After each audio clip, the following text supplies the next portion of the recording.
Today in the EU, challenges and high expectations as Rutte starts first day as NATO chief. Former Dutch Prime Minister Mark Rutte will assume the role of NATO Secretary-General on Tuesday, 1st of October, marking the start of a new chapter for the North Atlantic Alliance as he takes over from Jens Stoltenberg. A seasoned leader with over a decade of experience, Rutte is expected to face significant challenges and manage high expectations in his new role. NATO allies, while grateful for Stoltenberg's steady leadership during turbulent times, are eager for change and look to Rutte for guidance on critical issues. Hello and welcome. I am Eva Chiori, and this is Today in the EU. To shed some light on the challenges and expectations, we spoke to our defense and security reporter, Aurélie Pugnet. Hi, Aurélie. Welcome back. Hi, Evie. So we're back, and today is the first day for Mark Rutte in the leadership of the NATO alliance. What are the expectations for him? There are big expectations for Mark Rutte, who was until very recently the Prime Minister of the Netherlands. He was at the post for years, more than a decade, really. And he's taking over after Jens Stoltenberg, the Norwegian former Prime Minister as well, actually. And Stoltenberg has been at the head of the alliance for 10 years himself. So this is a very rare moment, if you think about it, in the past decades and since the alliance was set up after the Second World War. So there are a lot of expectations. There are a lot of, ambassadors I was talking to until a few days ago and even yesterday were telling me about how they are ready for it. They're ready for a change, but there are definitely big shoes to fill for Rutte, and there's definitely going to be a lot of attention on him over the next few months. Ja, weet je, het is over 3 maanden. Er zit een fantastische secretaris-generaal. Ik krijg natuurlijk wel wat briefings voordat ik begin. The position starts in 3 months.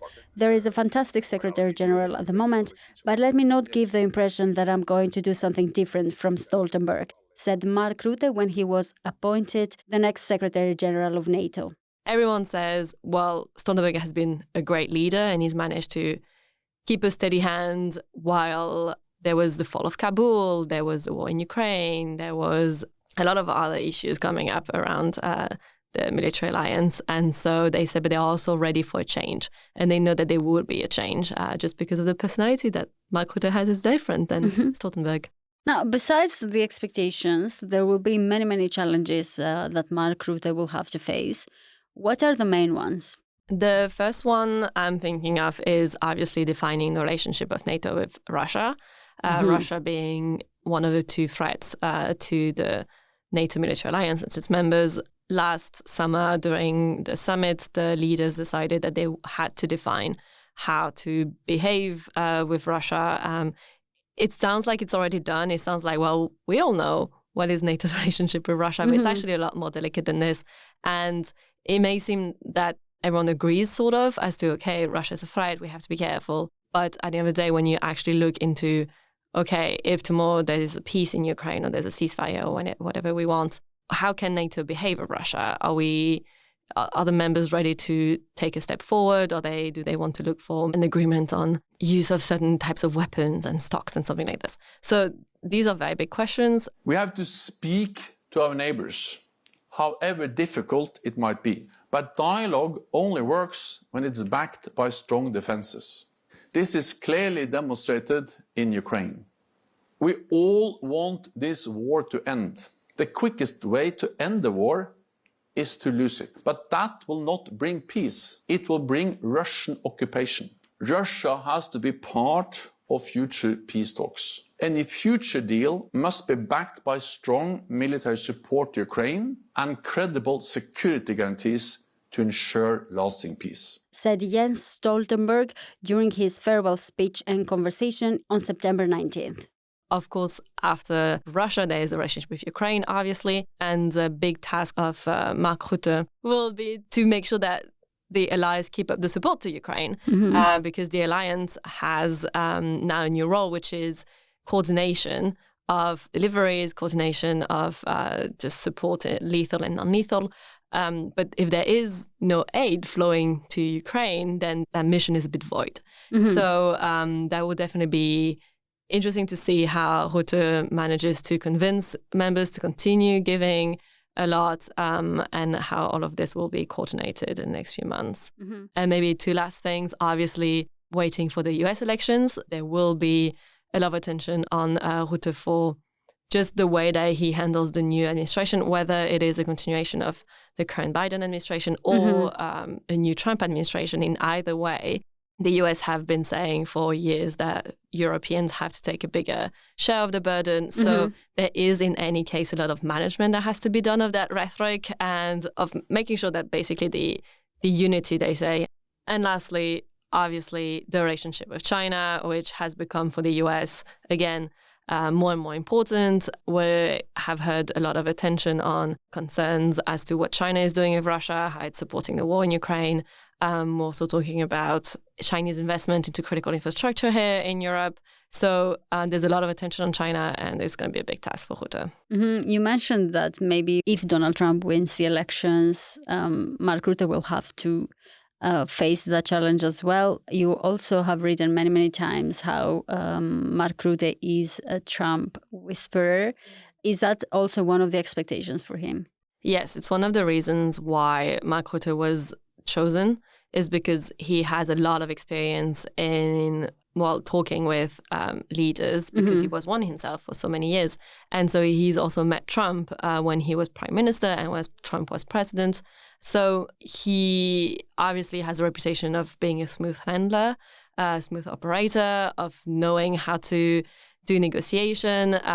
He is a lot more outspoken as a person than Stoltenberg is at the moment. So it's going to be interesting to see if he changes his role a little bit in public or if that remains just behind closed doors. But definitely the fact that he has been at this level of being a leader gives him credibility, I would say, in being able to just have those kinds of conversations maybe on the same level with Trump. Now, another thing that is different from Jens Stoltenberg's time as Secretary-General in NATO is the fact that now Mark Rutte, he was a leader of the EU country, and before NATO had a leader that was not in the EU, but also Norwegian, so not much connection there. Do you reckon that this transformation will bring the EU and NATO collaboration even closer?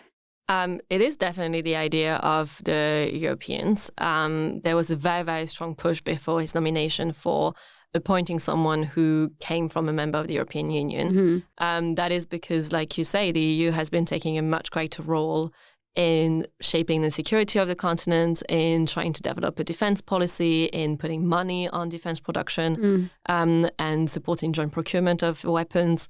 So it's seen by members of NATO, well, I would say members of NATO that are not in the EU, that's basically the US and the UK, as maybe a little bit of a competition. It's also a sentiment that is around the Baltic states, the eastern states of NATO. So that will definitely be, again, another challenge, I guess, for Mark Rutte over the next few months. But it's definitely seen as something that can be helpful because he understands the two worlds. He understands where the EU comes from, what are the priorities over there. And NATO is basically, at the end of the day, a military alliance, obviously highly political, but a military alliance where the goal is defense planning. So that means, do we know how many troops are available and what kind of equipment do we have and how can we react if there is an attack tomorrow against us? At the EU, the mindset is, well, we have cash and we know how to regulate. Well, more or less cash, and we know how to regulate. So the two can be complementary. It's a matter of understanding what each of them can do and finding a way together. And definitely the appointment of a European member state at the head of NATO had this idea behind it. Now, zooming out a little bit from Europe, where Mark Rutte is quite known here, as we already said, what about the other leaders and allies of NATO? What is their perception of this new Secretary-General?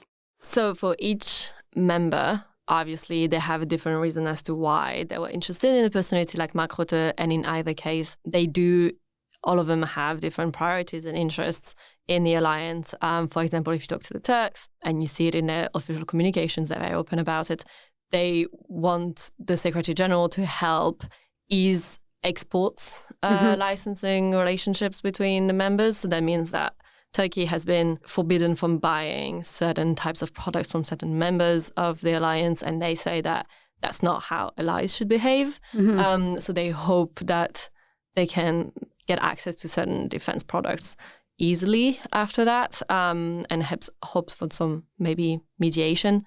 There's this. Obviously, some members are interested in working more on terrorism or anti-terrorism rather. For the US, there's definitely a sense of continuity and them appointing someone in whom they can put trust. They also know how they can go on for it. And the Netherlands under Mark Rutte have pledged a lot of money for Ukraine. They have been at the forefront of support for Ukraine when it comes to leading the coalition for sending F-16 fighter jets. So there is a deep link of trust that has to be made, or that was created, and that now a lot of them are counting on, even if he's a European, he's not just a European, he's a lot more than this, is the idea behind it. Now, although this is his first day, technically it's actually his first half day.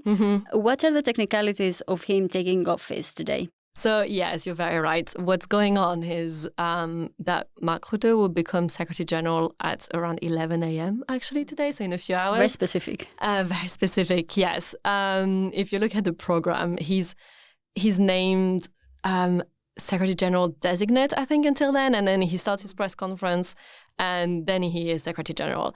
There is a handover, basically, between the two of them. There's a ceremony. There's going to be some last words from Stoltenberg after 10 years. This is a full decade steering the alliance. And then, he'll start his first day. And people have said, well, obviously the current team of Stoltenberg has been packing and getting ready to move. But the new team will only come in today and will only come in this morning with their stuff and settle in the office. So, you're changing bosses just like this. It's an onboarding process today. I mean, exactly. It's an onboarding process. I hope Stoltenberg will have some advice for him before he actually takes on. Ladies and gentlemen, when I took up this job a decade ago, I could not have imagined how much our alliance would transform. Just as I cannot predict what lies ahead. But of this, I am sure. While the challenges we face may change, the answer is the same.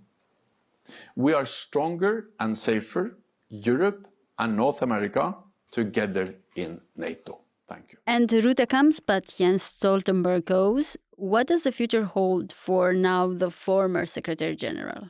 So Jens Stoltenberg will become the president or the chair, the chief of the Munich Security Conference, which is a very famous, very well-known conference that takes place every year in February in Munich, in Germany. It is a little bit like Davos that takes place in January every year, where everyone from every business in the world, elite business in the world comes. It's the same thing for the Munich Security Conference with defense and everything security related. It's very high level. It's probably a lot less political than what he's been doing. He's going to be probably more open, or at least he's going to be given a little bit more leeway than until now, when he had to speak for 32 members on very sensitive issues, and everything he said had to be agreed by everyone. Thank you very much, Aurélie. Thank you, Evie. I am Evie Chiori, and this was Today in the EU podcast. Visit Euractiv to stay on top of the latest news. If you haven't subscribed yet, you can find us on all streaming platforms. You can get in touch with us by leaving a comment or a review on Spotify and Apple Podcasts. Your reviews help us a lot to spread the word about our work, but also understand what topics you like listening to. This episode was produced by Miriam Sáenz de Tejada, Charles Cohen, and me. Thank you for tuning in, and until tomorrow morning.